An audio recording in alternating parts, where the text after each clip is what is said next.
ফরজ কাজা নামাজে একামত দিতে হবে কি না? উত্তর হলো হ্যাঁ।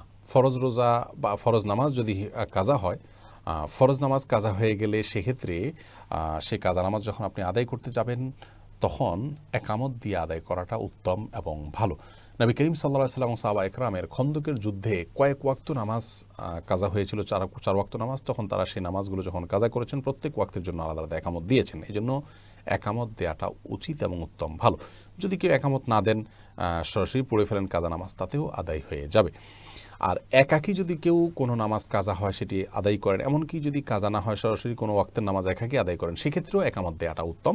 কারণ একটি হাদিসে থেকে আমরা জানতে পারি যে আল্লাহ রাব্বুল আলামিন ওই ব্যক্তির কর্মকাণ্ড দেখে আশ্চর্য হন, আনন্দিত হন যে ব্যক্তি একাকী কোনো পাহাড়ের চূড়ায় আছেন এবং ছাগল ইত্যাদি বা কোনো পশু চড়াতে চড়াতে সেখানে চলে গেছেন এবং সালাতের সময় হলে আজান দিয়ে একামত দিয়ে সালাত আদায় করেন। হাদিস থেকে বোঝা গেল একাকীও আজান একামত দেওয়া উচিত, উত্তম। আর যদি কাজা নামাজ হয়ে যায় তাহলে সেক্ষেত্রে শুধুমাত্র একামত দিয়ে এবং কয়েক ওয়াক্ত নামাজ হলে প্রত্যেক ওয়াক্তের জন্য শুধু একামত দিয়ে তিনি নামাজ পড়বেন, আর একামত ছাড়া পড়লেও হয়ে যাবে।